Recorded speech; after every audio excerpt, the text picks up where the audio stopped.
Hello mga mare, welcome to my mini vlog. Samahan niyo muna ako ngayon mga mare for today's video, char. 5:30am nga pala ako nagising niyan mga mare, gawa ng inagahan ko talaga. Pinadidi ko muna si Ella mga mare kasi nagising nga yung bata. At pagkatapos ay kinuha ko na itong mga uniform ng mga bata kasi hindi ko na plancha kahapon. Basa pa kasi to kahapon kasi umulan nga nung hapon. At pagkatapos ay nagwalis-walis nga lang ako ng very light yan mga mare para maaliwalas naman tignan. At pagkatapos ay nagsalang na rin ako ng kanin. Ito nga pala yung sikreto ko mga mare para hindi nga mapanis yung kanin natin. Nilalagyan ko siya ng suka. Legit itong nabili ko sa TikTok mga mare. Sobrang ganda talaga lagayan ng suka, tuyo at saka mantika. Hindi talaga siya natatapon mga mare. Ilalagay ko na lang yung link sa comment section. Baka gusto nyo ring umorder. At yun na nga, nagplansya na rin ako ng dali-dali niyan mga mare kasi maaga na nga. At nag-imis-imis na rin ako niyan ng very light para naman maganda-ganda tignan yung paligid natin. Char! Buti na nga lang mga mare ay maaga nga nagising sa Ate Casey. Tinulungan na nga niya ako. Siya na ngayon nagwalis sa labas.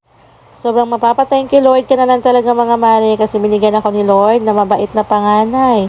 Napaka-responsabling bata, hindi na napapautos sa akin. At pagkatapos, ilagyan ko na nga tong itlog ng asin at saka magic sarap para malasa-lasa naman. Ihalo ko nga to sa tocino roll mga mare. Ayan, nag-intermission number pa nga yung mare nyo, charot. At yun na nga, hiniwa ko na nga to ng maliliit at saka maninipis mga mare para marami-rami naman sa tignan. At nagpainit na rin ako ng kalan yan mga mare at sinalin ko na rin yung sobrang mantika dito sa lagayan. Sobrang legit talaga na nabili ko nito sa TikTok mga mare. Ay nako, nabudol talaga ako. Isa rin sa nagustuhan ko dito mga mare ay plastic nga siya, hindi siya nababasa. Kaya ano pang hinihintay nyo mga mare, magpabulol na rin kayo. Ilalagay ko yung link sa comment section. Baka gusto nyo mag-check out, ay check out nyo na, char. At pagkatapos ay nagluto na rin yan ako mga mare at luto na nga yung ulam natin for today's video. Kinakain ko na nga rin yung mga junakis ko mga mare kasi baka malate na nga. At pagkatapos nga niyan, mga mare, hinanda ko na rin tong baon na nila. Minsan kasi nakakalimutan kong maglagay ng kutsara. Diyos mio, matanda na nga tong mare nyo, char.